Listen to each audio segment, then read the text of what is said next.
قد افلح من تزکا، صدق اللہ العظیم، کہ تحقیق جس نے اپنے آپ کو پاک کر لیا وہ فلاح پا گیا۔ اور پاک کس کو کرنا ہے؟ پاک دل اور روح کو کرنا ہے۔ دل کو عربی زبان میں قلب کہا جاتا ہے۔ حدیث مبارکہ کے مطابق کہ دل کی مثال اس پر کسی ہے جو میدانی زمین میں ہو اور جسے ہوائیں ظاہر باطن الٹے پلٹے۔ دل کو عربی لغت میں قلب یعنی بدل جانے والا کہا جاتا ہے، اور چونکہ مختلف اوقات میں اس کی حالت مختلف ہوتی ہے، کبھی یہ سخت، کبھی نرم، کبھی سخی، کبھی یہ بخیل ہوتا ہے، یعنی ہر وقت یہ پسندیدگی یا ناپسندیدگی کی کیفیات سے دو چار ہو رہا ہوتا ہے۔ لہذا پاک کرنے کا تعلق اس قلب سے ہے۔ ایک حدیث مبارکہ ہے، نبی علیہ الصلاۃ والسلام فرماتے ہیں کہ لکل شیء ثقالہ وثقالۃ القلوب ذکر اللہ، کہ ہر چیز کو صاف کرنے کا ایک آلہ ہوتا ہے اور دلوں کو صاف کرنے کا آلہ اللہ کا ذکر ہے۔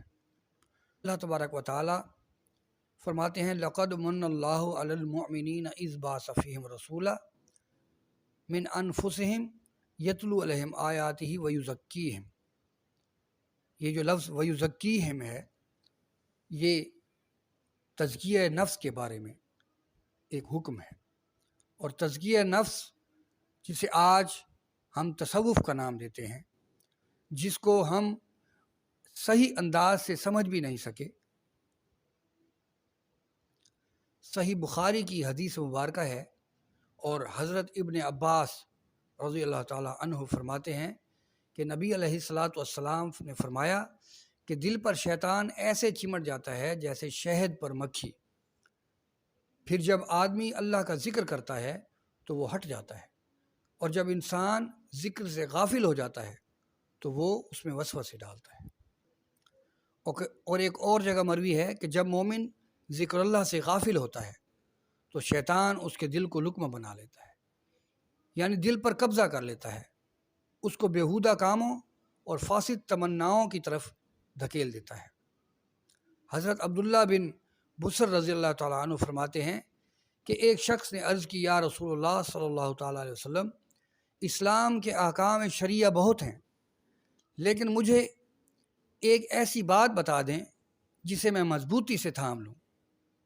رسول اللہ صلی اللہ تعالیٰ علیہ وسلم نے فرمایا کہ تمہاری زبان ہر وقت ذکر اللہ سے تر رہے۔ ایک اور جگہ رسول اکرم صلی اللہ تعالیٰ علیہ وسلم فرماتے ہیں کہ مثال اس کی جو رب تعالیٰ کا ذکر کرے اور جو نہ کرے زندہ اور مردہ کی ہے، یعنی اگر بندہ اپنے رب کو یاد کرتا ہے تو اس حدیث پاک میں اس کو بمثل زندہ کہا گیا ہے، اور جس نے اپنے رب کی یاد کو بھلا دیا وہ ایک مردہ کی مثال ہے۔ اس سے معلوم ہوتا ہے کہ رب کی یاد کتنی ضروری ہے، اور یہی اطاعت و مقصد حیات ہے۔ دوستو، اللہ تبارک و تعالی قرآن پاک میں فرماتے ہیں وَمَن يَعْشُ عَن ذِكْرِ الرَّحْمَٰنِ نُقَيِّضْ لَهُ شَيْطَانًا، کہ جس نے بھی اللہ تبارک و تعالیٰ کے ذکر سے منہ موڑا تو اس پر ایک شیطان مسلط ہو جاتا ہے۔ اور آگے فرماتے ہیں کہ جب شیطان مسلط ہو جاتا ہے تو پھر وہ جس بھی راہ پہ چل رہا ہوتا ہے تو شیطان اس کو یہی گمان کراتا ہے کہ وہ ٹھیک چل رہا ہے۔ جب شیطان قلب انسانی پر چمٹ جاتا ہے تو اس کے ساتھ اس کے ہتھ کنڈے، اس کا لشکر اس کے ساتھ ہوتا ہے، جس میں بے حیائی اور بد زبانی، طمع، حرص، لالچ، ریاکاری، فساد، بدمعاشی، جھوٹ اور اس طرح کی تمام برائیاں جن کا تعلق شیطان لعین سے ہے، وہ تمام کی تمام برائیاں انسان کے ساتھ، انسان کے دل کے اوپر چمٹ جاتی ہیں۔ لیکن جب بندہ اللہ تبارک و تعالیٰ کا ذکر کرتا ہے، قرآن پاک کی تلاوت کرتا ہے کثرت سے، اور جب وہ کثرت سے درود پاک پڑھتا ہے اور کلمہ کا ورد لا الہ الا اللہ محمد رسول اللہ کرتا ہے، تو پھر اس ذکر کا نور جو ہے اس شخص کے قلب پر نازل ہوتا ہے، جس سے اس کے قلب کی گندگی، اس کے قلب کی میل جو ہے وہ دھلنا شروع ہو جاتی ہے، اور اس کے بعد آہستہ آہستہ کر کے وہ جو شیطانی ہتھ کنڈے ہوتے ہیں، وہ جو روحانی بیماریاں ہوتی ہیں، وہ تمام کی تمام ذکر اللہ کی برکت سے انسانی دل سے دھل جاتی ہیں۔ اس کے بعد پھر اللہ تبارک و تعالی رب رحمان کا اس دل پر قبضہ ہو جاتا ہے۔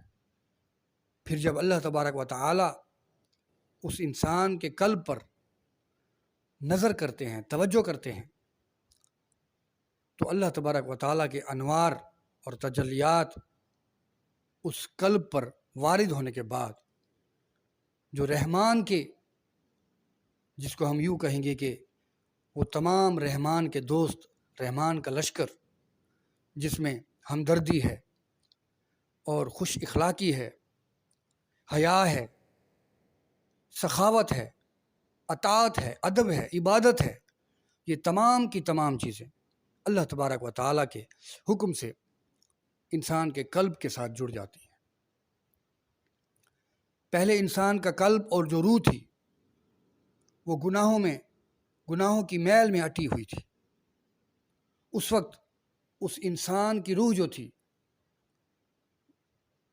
وہ اللہ تبارک و تعالیٰ کے نور کی پیاسی تھی، وہ تنگ تھی کہ کس کوٹھڑی میں آ کر وہ پھنس گئی ہے۔ اس کی غذا تو اللہ تبارک و تعالیٰ کا نور تھا، اور یہ کہاں آ کے پھنس گئی۔ اس طرح روح کمزور ہو جاتی ہے اور نفس جو ہے وہ طاقت میں آ جاتا ہے۔ وہ نفس اس کو، روح کو اپنے ساتھ ملا دیتا ہے۔ لیکن جب اللہ تبارک و تعالی اور ان کے دوست اچھے خصائل جب انسان پر قبضہ کر لیتے ہیں تو پھر روح خوش ہو جاتی ہے، تازہ ہو جاتی ہے۔ روح کی جو یہ غذا ہوتی ہے، روح کی جو یہ خوراک ہوتی ہے، یہ اللہ تبارک و تعالیٰ کا نور اس کو جب ملنا شروع ہو جاتا ہے تو انسان کا قلب روشن ضمیر ہو جاتا ہے۔ میرے دوستو، جب انسان برائی میں پھنسا ہوتا ہے تو تب اس کو ضرورت ہوتی ہے اپنے آپ کو، اپنے دل اور روح کو پاک کرنے کی۔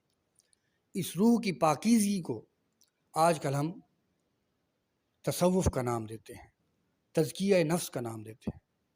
لہٰذا اس تزکیہ نفس کے اور اس تصوف کے اصل روح کو، اس تصوف کی اصل مقاصد کو جو ہے وہ سمجھنے کی کوشش کریں۔ اللہ تبارک و تعالی ہمیں سمجھ عطا فرمائے۔